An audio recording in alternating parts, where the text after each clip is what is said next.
안녕하세요, 최인호입니다. 오늘은 제목을 이렇게 잡아 보았습니다.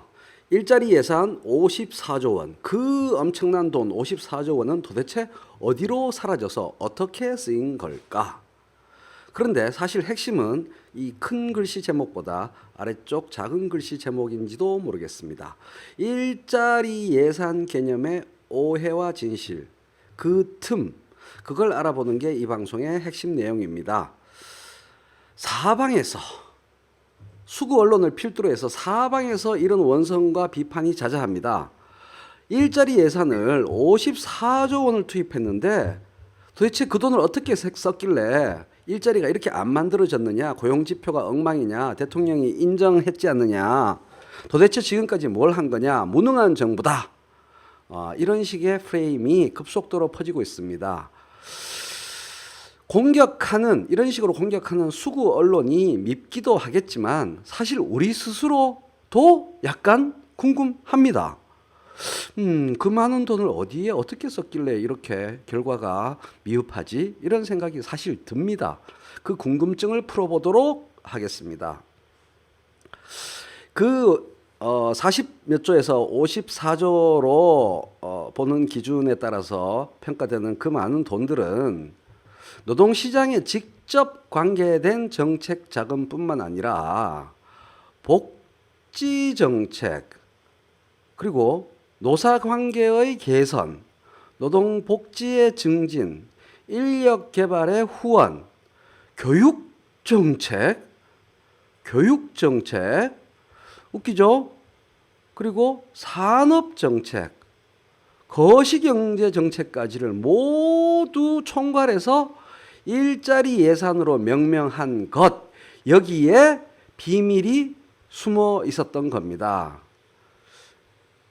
수많은 정책들이 있습니다. 수백 가지의 정책들이 있습니다. 그거를 처음부터 끝까지 여러분들이 하나하나 만약에 다 읽어본다면 사실은 중간에 머리가 뻑짝지근해지면서 나라 살림살이 전체를 돌아보는 것 같은 느낌이 들 정도입니다. 그 정도가 되니까 한 해에 20조 원 내외의 숫자가 이야기될 수 있는 것이죠.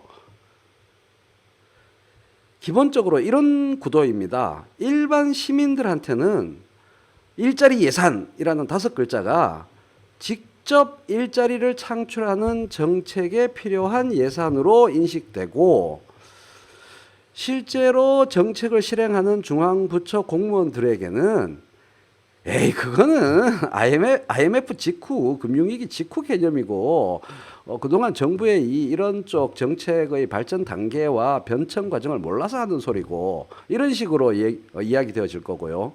근데 문제는 요 차이, 일반 시민들에게는 직접 일자리 창출 정책 예산이라고 여겨지고, 이렇게 빨갛게 여겨지고, 실제로 실행하는 공무원들은 이런 생각을 갖고 있고, 이 틈을 파고들어서 신문 기사를 작성해서 공세를 펼치는 게 수구 언론입니다.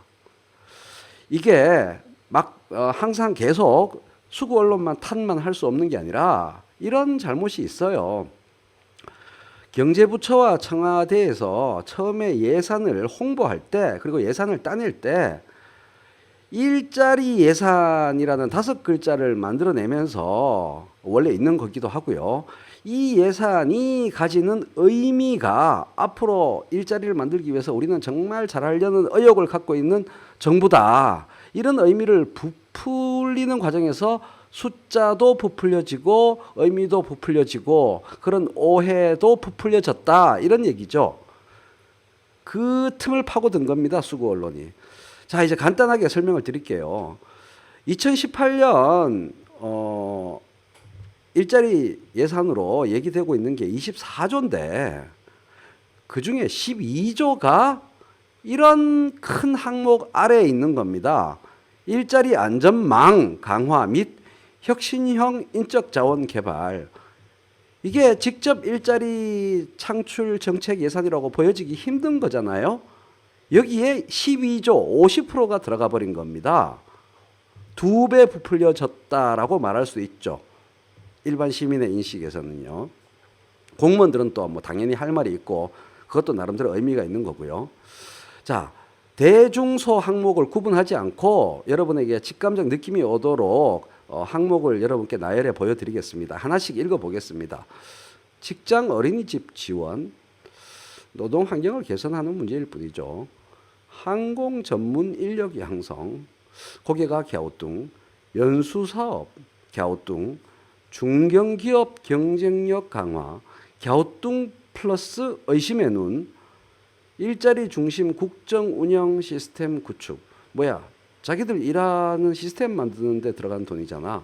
그런데 이거는 그래도 할 말이 조금 있어요. 그죠? 잘 일하기 위해서 자기들 시스템을 좀 개선하는데 한 몇백억 쓴다. 뭐 그건 있을 수 있어요.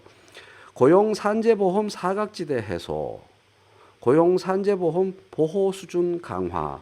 요거는 실업 대책과 좀 관련된 건데 어쨌든 갸우뚱, 공공고용서비스 인프라 확충. 인프라 확충이란 말만 들으면 갸우뚱이 심해집니다. 사실. 그 다음에 혁신형 인재 양성. 정말 고개를 한 너댓 번 갸우뚱하게 만드는 교육정책에 관련된 거고 정말 국가 백년지 대계에 관련된 거지 직접 일자리 창출 계획으로 여기지기 힘들죠. 게다가 혁신형 인재의 카테고리와 범위가 분명하게 정해지지 않은 채 예산이 책정되고 집행되는 것도 문제라고 꼬집을 수 있겠습니다. 산업정책인데요. 산업경쟁력 제고 및 신산업, 서비스업 육성, 민간 중심 창업 생태계 조성, 혁신형 기술 창업 활성화. 아이고 목이 아파서 커피 한 모금 마시고요. 중견기업 경쟁력 강화, 갸우뚱, 중소기업 혁신 성장, R&D 지원 2배 확대, 테크노파크 특화. 이거는 목이 부러질 정도로 갸우뚱. 약속어음 제도의 단계적 폐지, 중소기업 기술보호 지원제도 강화, 기술개발 제품 공공구매 확대, 중소기업 기술개발 많이 촉진해준다 이런 의미죠. 직접 생산 확인 완화, 온라인 수출 통합 지원 플랫폼 구축, 연구개발 특구 활성화. 이거 다 필요한 겁니다. 이거를 각각을 까면 안 돼요. 이거는 국가 100년지 대계, 50년지 대계 장기적으로 내다볼 때 국가의 지속 가능한 성장과 발전을 위해서 다 필요한 겁니다. 효율적으로 잘하는 게 중요한 거죠. 각각을. 그런데 문제는 이게 일자리를 직접 만들어내는 예산으로 인식되기 힘든 거죠. 그래서 이제 좀 정리를 하면 이 각 정책은 다 필요한 정책이고 이 효율성을 점검해야 되는데 일단 이 방송에서는 논외로 하고요.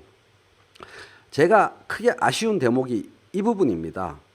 정책 언어, 일자리 예산이라는 것은 공무원끼리의 용어일 뿐만 아니라 전 국민의 용어고 시사 언론의 용어이고 국회의원의 용어고 정치인의 용어이기도 합니다. 그러한 중차대한 의미를 가지는 정책 언어를 선택하고 표현할 때 섬세하고 깊은 수의 정무적 고려가 매우 필요했는데 그게 없지 않았나. 사실 사람 사는 원리, 정치나 경제나 다 비슷하다고 생각합니다. 저는. 신뢰의 붕괴는 언제 생기느냐.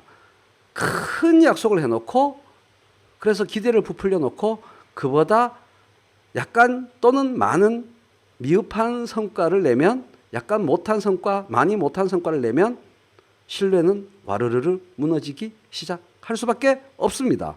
당연한 세상의 천리 아니겠어요? 반대로 신뢰는 언제 생깁니까? 작은 약속을 하고 그보다 조금 나은 혹은 많이 나은 성과를 내면 신뢰가 확고부동해집니다.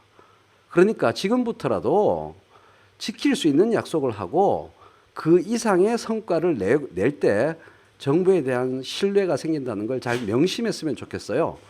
지금부터라도 현실성이 분명한 약속들을 점검해서 현실성이 분명한 약속들을 하고 그래서 그 약속들을 잘 지켜내고 효율성 있게 열정과 집념으로 그 다음에 그 성과를 적극적으로 잘 홍보하는 이 3단계가 필요하다고 생각합니다. 그러면 신뢰를 확보하고 성공을 기약할 수 있다. 저는 그렇게 생각을 해보는 거고요. 민주당 내외에 정부 안팎에 이런 생각을 가진 정치인, 관료 전문가, 정책통들이 좀 많아지고 그런 사람들이 중심이 되어서 일이 꾸려지고 그런 사람들이 대통령 주변에 좀 많으면 좋겠다라는 생각을 감히 해봅니다. 이상입니다.